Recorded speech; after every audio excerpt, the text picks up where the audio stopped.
So the next fight is one in which I thought when Josh said breaking news, he was going to say it's canceled because they keep trying to clickbait online and say that that thing on the head of Benoit Saint Denis is staph, which wouldn't be. I've seen guys fight with staph before because they're taking antibiotics at that point. Right. Yep. So. Yep. And so, Benoit Saint Denis is, as long as the commission and doctors are cool with it, he's not backing on anything. The guy's a SEAL from for French. Whoa. Time out. It's not a SEAL. I know. It's a French Foreign Legion Special Forces. Okay, but similar. But not, because it's not a SEAL. But I mean, he has seen things and been in tougher situations than an octagon. We'll just say special operations and everybody's good. Special operator. Yeah. Okay. Agreed with that last comment that you made as well. However, not a SEAL.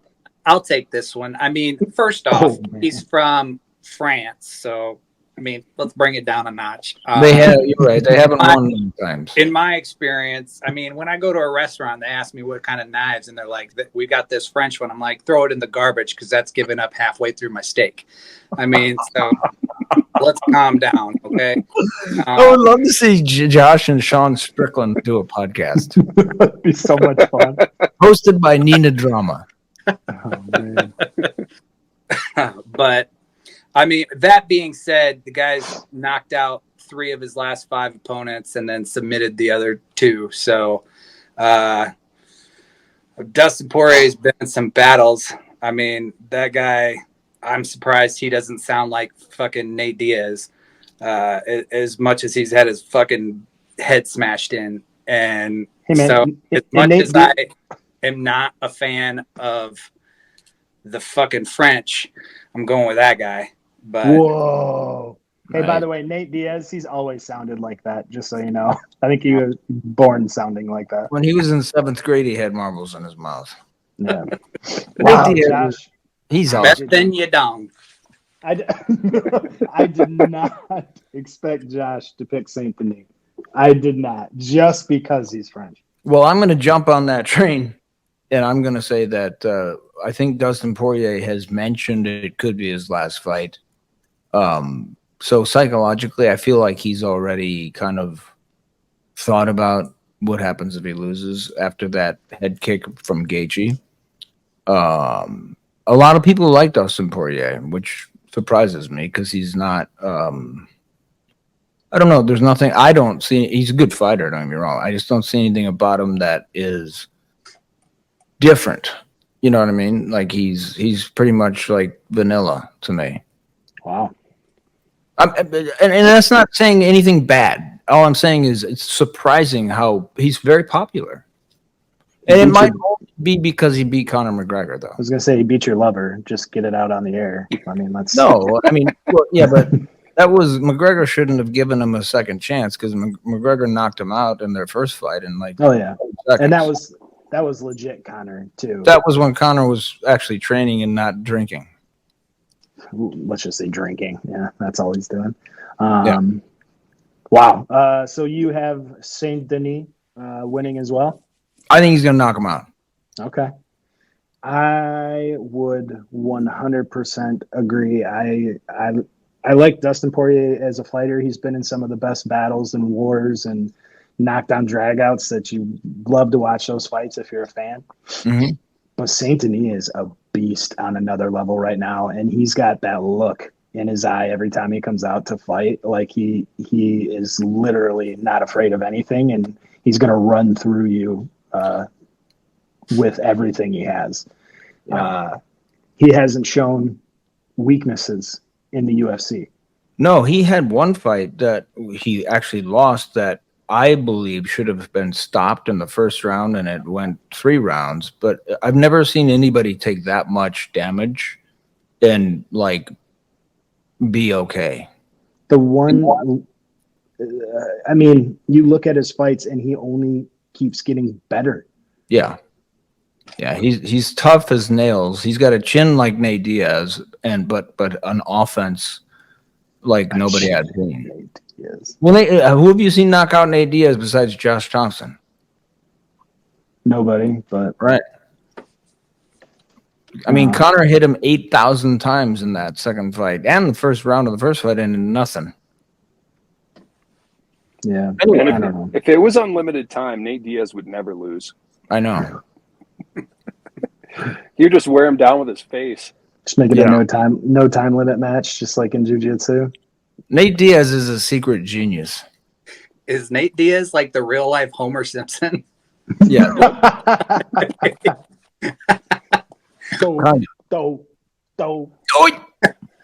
Well, I think I have a pretty strict life rule about not jumping in on trains, but I'm going to go ahead and do it on this one and go with St. Dennis. Hey, man, live a little. Saint Dennis. I'm glad you called him St. Dennis, and just might as well say his first name's Benoit. I was going to call him Beignet St. Dennis. It's Benoit St. Denis, but because I love you so much, I'm going to call him Bennett from now on. Benoit. Bennett St. Dennis. So are all four of us going with St. Dennis? How do you not? Yeah, how do you I think not? you do. I mean, although isn't a poor or no, Saint Denis is favored to win. Yes. Undoubtedly. Yeah, undoubtedly. I do want minus 210. He's a future champion. I see him being champ in this division very He might soon. be going to knock out Islam Makhachev. I could see him doing it. Somebody's I could got to absolutely see him doing it. Whoever it takes, that's who I want to fight Islam. What were you saying, Josh? I do want to reiterate that it hurts me deep in the thumbs. Like I think he's gonna win, but like it hurts me in the plums. But the frog's gonna win for sure.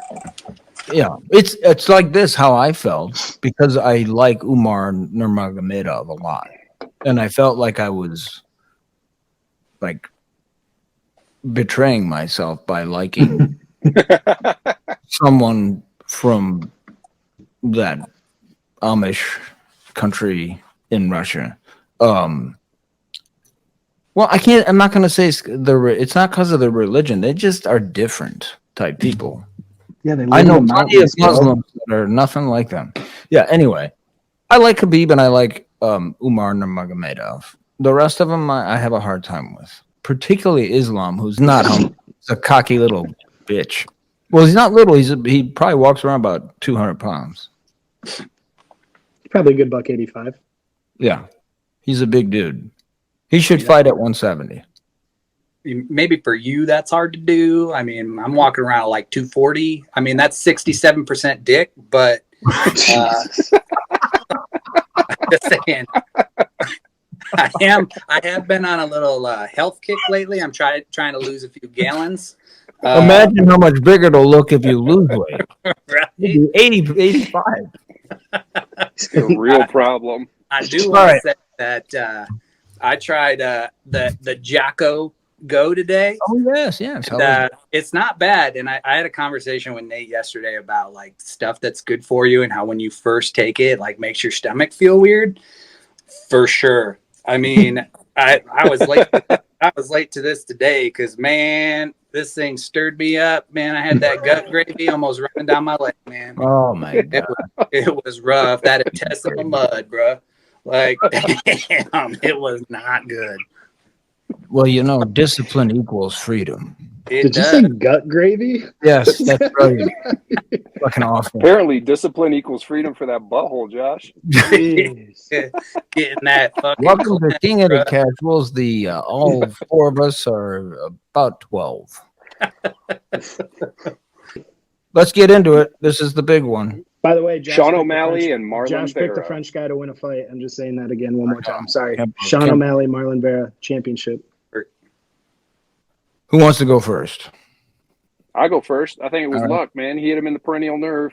He got drop foot. He was fucking piecing him up, and then he couldn't fucking move around, and he fell on the ground, and he fucking got an elbow to the face. Which, by the way, was not the first time that happened to O'Malley. He once had that same nerve hit and won the fight. Now, Right. I'm not saying it can't happen again. If it happens again, Marlon Vera needs to do that every fight. Just aim for it, man. It's not going to happen. But I think O'Malley. I think he's gotten that championship bump. I think he's pissed 30%. off 30%. Yeah, and I think he's pissed off about the way that last fight went down, and I think he's going to take it to him in this fight. And I love Cheeto. Well, and I think also he's not used to the crowd being not pro O'Malley. Oh, I think he's going to eat it up. Yeah, like that press conference last night, he looked like he enjoyed the fact he was being booed. Yeah, I think he liked it. Yeah. I'm a big fan of Sugar Sean, man. The Sugar Show. Although I love me some Cheetos, man, but I had to stop. It turns your daddy parts orange. You know what I mean? So it's for a man my age. It's just you got to let some things go. But fucking rematch. Welcome to the Sugar Show. Yeah. Well said. Couldn't have said it better myself. I'm going to skip the part about having to quit Cheetos, Fritos, or whatever. I think Cheeto Vera is a great journeyman, and that's all he is. He's a tough guy, but he's not champion. And I don't know because he can't. I mean, Corey Sandhagen absolutely manhandled him. And Corey Sandhagen isn't necessarily that kind of fighter. He's clearly a smarter fighter. But I thought Corey Sandhagen proved to me that Cheeto is not a champion. Well, don't get it twisted either. Sandhagen's one of the best people in this division. So True. I want to see that fight, O'Malley and Sandhagen, because they're both. I'd watch it all day. Yeah, I'd watch it both for sure. Similar. They're both very tall for the weight class. The striking would be fun to watch. Yeah, be a ton of fun to watch. Yep. Dang. Well, okay, King Casual. Who do you got, man? I'm gonna go with obviously Sean O'Malley. I like that kid since the first time I saw him on The Ultimate Fighter. On The Ultimate Fighter. Contender. I get him mixed up, but yeah, when he came on and won and gave the whole welcome to the Sugar Show and all that shit, I was like, I like this kid. Yeah. And I even watch his podcast, and it's pretty good. And he's actually very down to earth. You know, he's got his hair and all that stuff, but he doesn't seem like a jerk or arrogant. He seems actually smart and humble. Like he knows he needs to train. Like he doesn't take anybody for granted. No, not at all. No, he's a smart kid. And I mean, you look at this fight, and Cheeto, don't get me wrong, I think Cheeto's got an enormous amount of skills, and he's a good fighter. I enjoy watching him. Like Nate said, I like Cheeto. That dude can take a punch. He gets in it with the best of them in the division. Yeah, in my opinion. However, Sean O'Malley is the epitome of what years of the UFC growing and making MMA what it is. Yeah. You're seeing, in my opinion, one of the first true champions to come out of a new era of kids who grew up doing mixed martial arts, right? Sean O'Malley is that kid who is good everywhere. His wrestling's good. His jiu-jitsu is solid. His striking is obviously at the top of that division. His fight IQ for his age, his fight IQ in general, phenomenal. And that's because he's grown up in this sport.